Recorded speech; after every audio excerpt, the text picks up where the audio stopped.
Hi there, and welcome again to another installment of Grey Matter Talks Tech, your podcast for tech news, insights, and tips. I'm your host for today's episode, Scott Harrison, Cybersecurity Solutions Specialist at Grey Matter, and today I'm joined by my colleague Olaitan Almaroof from our M365 Solutions team. And today we're going to chat all about Microsoft 365 Copilot and specifically its security features and its benefits. Good afternoon, Ola, and welcome back to the podcast. Thank you, Scott. I'm excited to be here again, and I'm even more excited to be talking about security for Copilot. Admittedly, I think Copilot has been on a few people's minds since it's released, and we're talking over a year ago at this point when it was first announced into the commercial world and out of the close testing that they did. But for people hearing about Copilot for the first time, what is Microsoft Copilot for security? Okay, thank you very much. So Copilot for security is Microsoft generative AI-powered security solution assistant. So basically, it's built specifically for security professionals, your IT admins, your SOC teams, your incident responders, and even your CIOs and CISOs, right?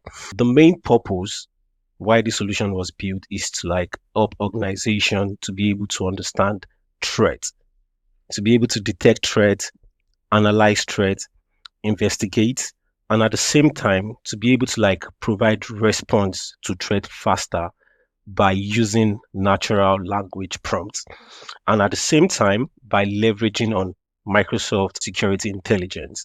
And when I say Microsoft Security Intelligence, I'm talking about signals from your defenders, from your Entra, from your Intune, from all these workloads. You're able to leverage on the intelligence of these security workloads to provide proper response around all sort of threats that might be going on in your environment. And at the same time, I would love us to think of it as a security expert that is available for us 24/7, helping us to understand threat and literally everything around it. And at the same time, giving us that capability to automate our processes.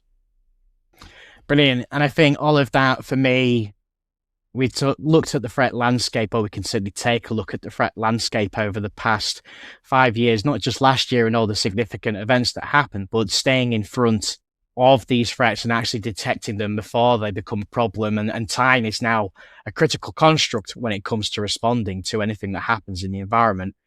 I mean, from a challenges point of view, what are the exact specifics that Copilot is there to address? Okay, thank you very much. So Copilot is there to address a lot of problems. Let's start with alert overload, right? Because if you look at it today, security teams are overwhelmed with a lot of alerts.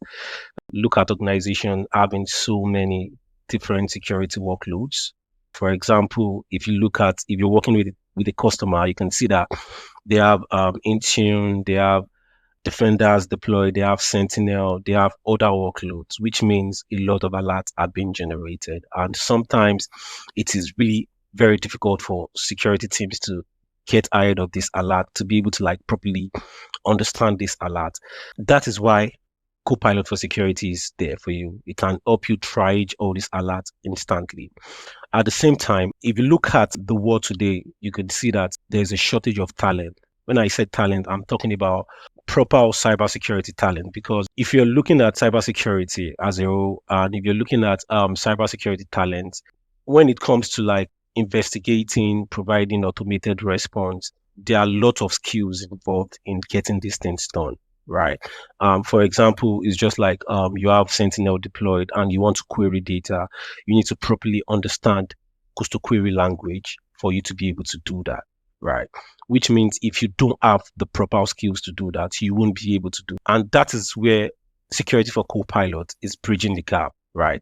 You can easily leverage on the capability of security for Copilot to be able to hunt through all the sea of data that you might have connected to your Sentinel or any other workloads that you're working with. So that talent shortage, that talent gap, security for Copilot is there to help us leverage on it. And apart from that, if you look at the setup of a lot of organizations right now, it is complex. I'll call it complex tooling, because you have several workloads from different OEMs that are not even properly integrated, right? So we can leverage on the capability of Copilot, right, to give us that unified insight across our environment. That's across our M365 solutions and even all third-party systems. Because now we're not just talking about hybrid setup alone. It's not just hybrid setup.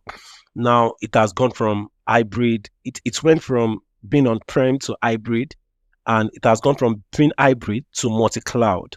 Now we have the multi-cloud architectural system where you can be a customer, you can be a Microsoft customer, and you still have workload on Azure, or you still have workload on GCP or some other cloud platform, which means you have that complex environment. And there is no proper integration on getting insight into all these environments. And that is something we can leverage on the capability of Security for Copilot to be able to sort out. Then also, slow investigation and response. A lot of times it is very, very hard for security operation analysts or our SOC teams to be able to have that fast investigation and provide the proper response into threat. But the good thing is with Security for Copilot, we can be able to achieve these things in seconds. Again, time being critical. Yeah. And I come across this a lot, and certainly on assessments that we've done with customers, or they're getting ready to use AI, Yep. There's a lot of, I think the word, I'm not going to say true fear is the word. I wouldn't say that. I think there is concern. Yep. What would you say is the biggest misconception about organizations that are looking into Copilot or looking at adopt it? What are the biggest security misconceptions they have, or you hear about? I think the biggest that I can look at is the fact that when organizations want to start using solutions like this, they believe their data is going outside or their data is not properly protected, sort of stuff like that. I think the major issue is around data, because for whatever AI solution it involves prompting. During the process of prompting, when you prompt, you want to get a response. So in the process of getting a response, it's data from somewhere. It could be data from your internal resources, or it could be data from going outside the web to get more information and sort of stuff like that. But I think the biggest misconception is people thinking their data is going out there, not protected and sort of stuff like that. But that is why we usually push for the Copilot Get Ready assessment, right?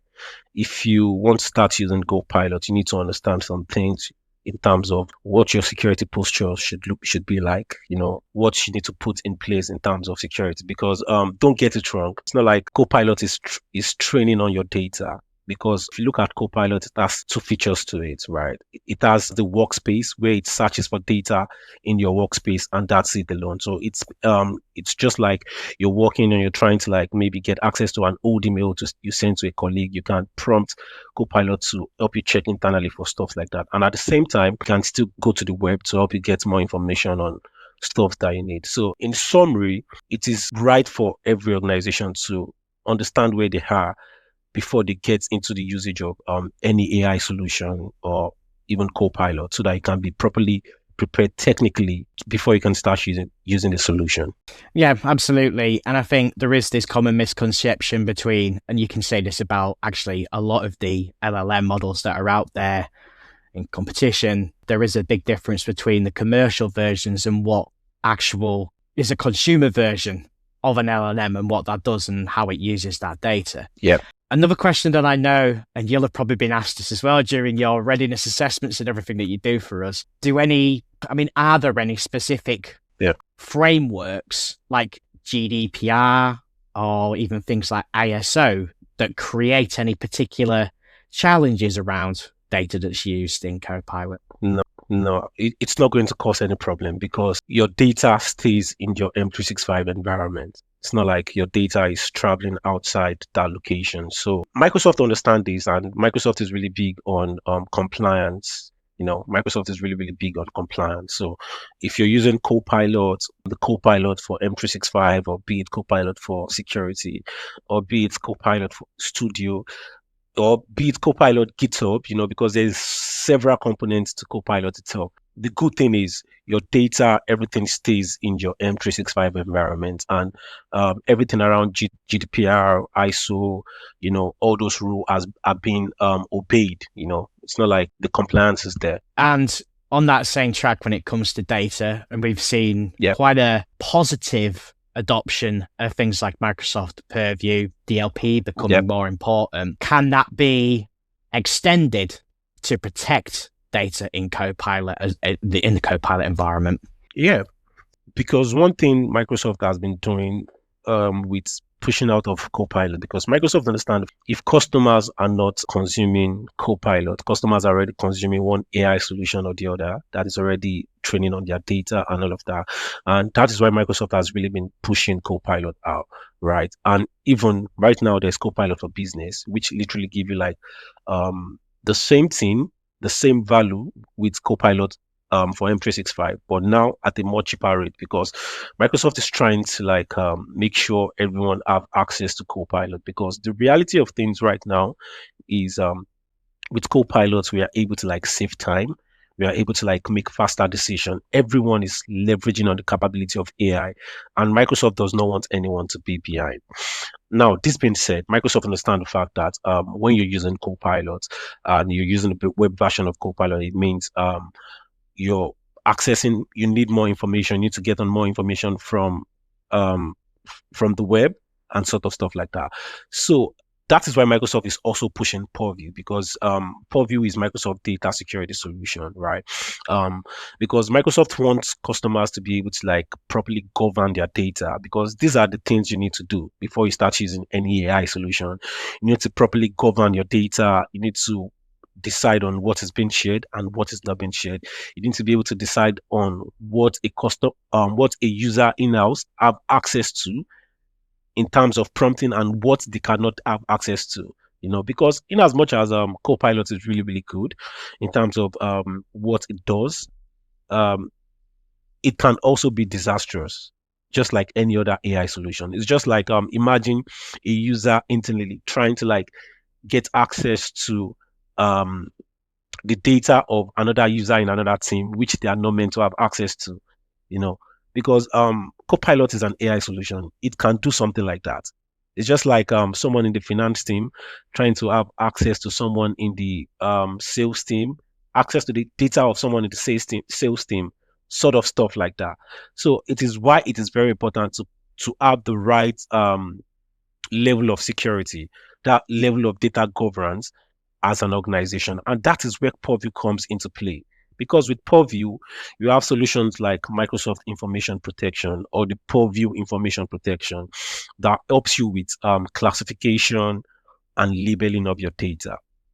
Because in reality, over the years of working with several customers struggle with compliance and data governance because they do not have that right data labeling policies in-house. And that is like the genesis of everything, because if as an organization you're able to like label your data, you have data that are general, you have data that are internal, that even when they get outside, no one will be able to have access to them because they've been labeled internal and there's an encryption on it, to make it available for internal users only. And at the same time, when you have confidential data such that only a few members of the organization can have access to that, it means you're covering your data properly. So what it means is, even if this data get outside mistakenly, it means whoever it is that is not an internal user that have access to this data, they would not be able to have access to the content of the data. Then apart from that, there's also data loss prevention, DLP, which is also very, very important, because as organizations, as businesses, we have very sensitive data that we are dealing with. Different organization has different data that are sensitive to their business, and we do not want them to leak out. It could be social security number, it could be PIN numbers, it could be credit card numbers. These are sensitive information that we do not want them to like leak externally, or maybe leak internally. Depends on the organization internal objective. And with data loss prevention, we can be able to properly prevent all this sensitive data from leaking.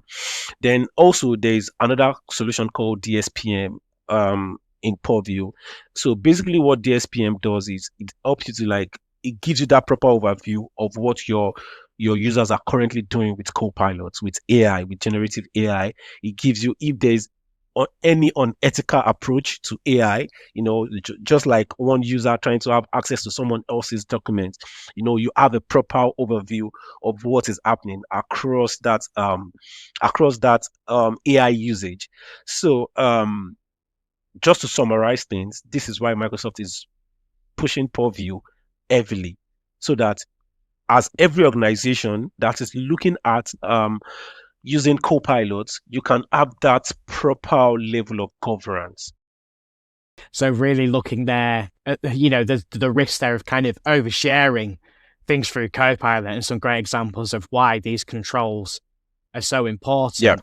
From a Copilot security point of view, yeah, other than obviously you've talked about some of the great features that it's got, yeah.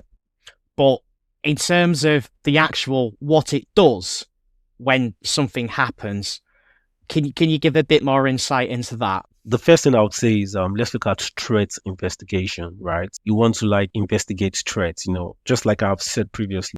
Copilot for security integrates all into all the security solutions that we are using, right? Just like I explained, it's set up for security professionals to be able to like make their life much more easy. So now, and as SOC teams, as security professionals, one of the things we do most is investigating everything that is going on. So in terms of threat investigation, security for Copilot helps a lot. We can be able to like ask Copilot the right question, like help me to analyze any suspicious signing in the last 24 hours. And what it's going to do is it's going to help you to like correlate all those log across maybe Defender, Sentinel, Entra. If you want it to be just Sentinel, it does it for you. If you want it just to be Entra, it does it for you. So, you're able to like properly investigate all sort of threat. And also it helps you to give you a narrative summary, right? And it doesn't just stop there. It also gives you that recommended approach or recommended actions to take. Then also in terms of incident response, and just like I said, when you're using solutions like Sentinel, right, you need to have some special skills around coastal query language. Even the same thing with Defender for endpoints. When you want to provide automated response, you need if you don't understand coastal query language, it will be very very difficult, and it's something that a lot of SOCs have struggled with in the past. But life has been made easy for us now with security for Copilot. So what it means is you can easily create your coastal query, your KQL code, or let's say for example you need to like maybe generate a PowerShell script or a PowerShell query. You can easily do all these things with security for Copilot, and it can help you to break down every attack chain, suggest the remediation step for you, and it can even go further with giving you steps on how to automate your processing. Then also another thing is in terms of our security posture management, because as organizations we want to be able to like have proper visibility into our security post. The good thing about security for Copilot is we can be able to use it to achieve this, right? You can tell Copilot, help me summarize my secure score, suggest for me actions to take to improve, help me to review my exposure risk. What can I do to like get better? You know, in terms of log and data analysis, because as SOC analysts or SOC teams, there are loads of work that we need to do. There are loads of skills that we need to do. Natural language to KQL translation, because before, if I want to analyze any log, if I want to analyze any data, KQL is very, very important. It's always coastal query language. All I need to do is just go into Copilot for security. I need to do this. I need to go into this log and do this. I want to like analyze this log. Help me write the right KQL query, and it's going to do that for you. Help me explain this particular query. Maybe you get a query, you're able to like you want to leverage on a template, because if you're using solutions like Sentinel, you already have templates that are in there, and maybe you want to use a template, you don't understand the template. You can open up the templates, copy the query in the templates, paste it on Copilot for security. Explain this query for me. It's going to explain every line of the query for you.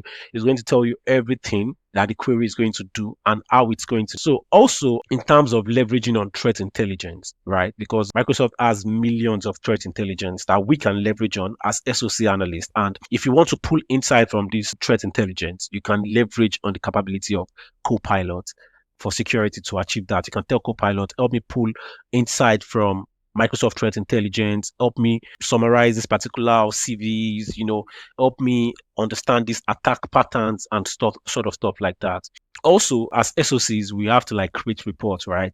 Now, after getting incident and all of that, you want to like write a report. You can leverage on the solutions like help you write a comprehensive report. It's literally just makes things so much more efficient. And I think you can look at that as being such a good thing for a major incident or something that you've got a problem with. But even for the minor things that would come up, i.e. false positives that might keep coming up because your developer's doing something with a repository or they're messing around with a file, those stuff starts to repeat. And I remember seeing this I think it was in a demonstration I attended about Copilot last year. Once it starts learning things and you get that automation working in such a way with the KQLs, then again, it just cuts that workload even further.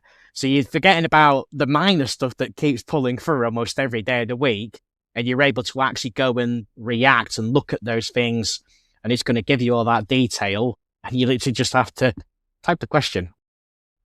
Type the question, yeah. And the beautiful thing is, it does this in seconds. So imagine having to like, because before, if I want to like write a KQL query, I have to like go back. Imagine taking me days to like write a query, but now in the space of seconds, I'm able to get the query that I need. So, it's a lifesaver. It's super beneficial, and it goes back to a webinar that we did quite a long time ago, which should still be up on our security page on greymatter.com, where we talked about humans versus machines and actually how they are better together. It shouldn't be one or the other these days to help counter the ever burgeoning workload that these SO teams have. Excellent. I mean, if you were going to give, let's go with a 3 is always a good number here. I always like the rule of 3. What are 3 essential technical controls organizations would need to do before enabling Copilot? Oh, okay. So the first thing is, before you can start using Copilot, you need to first have a base license, right? You need to first have a base license. That's like the first thing. The base license could be, because previously it used to be like from business premium upwards, but because Microsoft is really trying to like make everyone, regardless of whatever business you're doing, leverage on the capability of AI. Because literally everyone is leveraging on the capability of AI now. And, if you're using other AI solutions that are free, it's just basically you having access to them on the web. But with Copilot, it integrates into your Office applications. You're able to use it for your day-to-day activities. Now, imagine you want to like write an email to a colleague and you can tell Copilot, this is what I want to be, in the content of this email. And Copilot does it for you in seconds, and you're able to send that email. So Copilot integrates into every of your Office application. The base license is the first thing. After having the base license, you also need to get a Copilot license before you can have access to Copilot, right? So if you're an enterprise level customer, then you're looking at Copilot for M365. But if you're a SMB, that's your small medium business, then you're looking for Copilot for business, which comes as a cheaper price, but it gives you the same Copilot for the enterprise level customer. And this is Microsoft trying to be fair. Microsoft trying to like get to everyone with this particular solution. Having the base license, having the Copilot license. The next thing for you to be able to like leverage on the full potential of Copilot will also be to have a Copilot get ready assessment, so that you can be able to understand what you also need to put in place going forward, using the solution, understand the things you want to achieve with the solution, your use case scenario. Because apart from Copilot, we can also still create agents, right?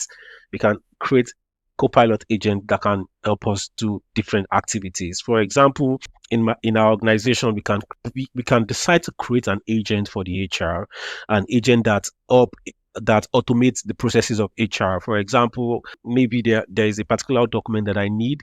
Instead of me sending an email to the HR for that particular document, we can easily just create an agent for that. And whenever users go into that agent to ask for whatever documents they need, the agent send them the link to get the document, or whatever question they need to ask the HR.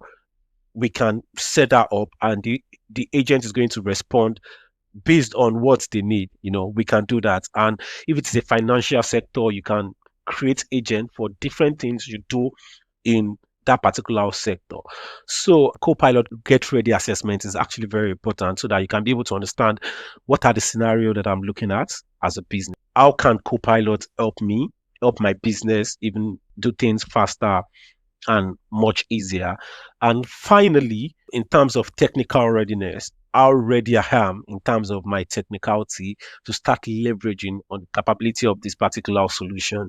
Are there other solutions that I need to put in place to be able to securely use this solution? Because one thing Microsoft is preaching is safe usage of AI. So I think these are like the 3 steps that we need to take to be able to leverage on the full potential of Copilot. Brilliant. And you've gone through an important point there, which is the assessment. And for me, that's all those things are bare minimums, but getting the assistance, if you're just approaching this at the start of your journey, it could help you save time and make sure that you've got it deployed effectively and you've got everything in control. Thinking of that, actually, in terms of businesses that might have already gone down this journey, not had sort of the advice and sort of the assessments, what would be one thing that you see IT teams or companies forget to configure if they're using Copilot security or Copilot? So there was a time I was working with a customer and they had to come to me and Ola, we're having one issue with Copilot because this person is able to have access to this person's data. So the issue is always about setting up that data governance, right? The data governance policies. And it's still Purview we are talking about. Purview comes in to address all these questions. So in as much as Copilot is very, very important, Purview is also very, very important to give you that right structure. And that is why Microsoft understand this, and Microsoft is currently giving out 50% on the Purview suite so that you can be able to leverage on it and be able to have that proper security structure, data security, data governance, so that you can be able to properly govern how your data move internally and externally. So that's the most important thing. Brilliant. And I think it's going to be one of those areas that is only going to expand as time goes on. There are new frameworks coming into the UK, such as the Cybersecurity Resiliency Bill, which require more around actual reporting of any data breaches, actual monitoring solutions, and how quickly they have to do things. NIS2 already exists in that format. So again, I think what I'm getting from all of this, and I would say as a sort of final sum up, is it's going to do a lot of work for you. That's ultimately it. As much as people talk about the productivity of the Copilot for Business Suite, and I myself know that some of the integration it's got with BI, this is now not just extending out to that, plus the developer stuff that I've seen, but also from a cybersecurity perspective and keeping in front. That's what I'm getting through all of this. Absolutely stunning as always, Ola. And I would definitely say get in touch with us about those Copilot assessments. Get in touch and speak to Ola about the different licenses or how you're going to get this working at the business. Any final thoughts from yourself, Ola? The final thing I want to say is organizations really, really need to care about Copilot because it has real business impact. Because if you're able to respond faster, it means you're able to reduce the damage, and you're also able to empower all your team on all skill level if they are leveraging on Copilot, regardless of whatever it is they are doing. If you're using Copilot, it means your salespeople are able to like respond to customer faster, get information faster. Your IT team, you're using Copilot for security, they are able to like respond to threat faster. They're able to automate their processes. They don't have to keep going round and round in circles. And also, it's also help you to like reduce that operational overhead, right? Less manual analysis, right? At the same time, you're able to get better visibility and decision making, because if I'm able to have a better visibility into a threat or into the threat that is going on, or into the threat scope or attack pattern, I'm able to make a better decision. So, and also, finally, I remember the last time I was on your podcast, I was talking about zero trust. So, with Copilot, you're able to strengthen your zero trust approach. Absolutely. And I think you could even look at this from, even if you're a small business of 5 people looking to leverage this, it's going to be useful for them because they've got light resources. But you could even go with a business that has, say, 2,000 users, the endpoints to match with that as well.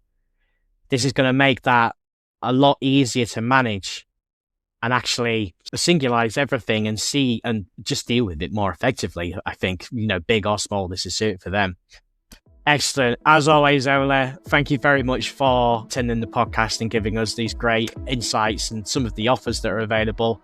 And for those out there, thank you for listening. If you've got any questions at all, please drop an email into info@greymatter.com. And if you enjoyed the episode, please subscribe. We've got lots of past content, which is very useful to listen to. And it means you don't miss out on any of the future episodes we've got coming up. And there's going to be lots more about cloud and AI over the next couple of months. And we both know, me and Ola both know, that these are very hot topics right now. So bye for now. Thank you, Ola. We'll speak to you very soon.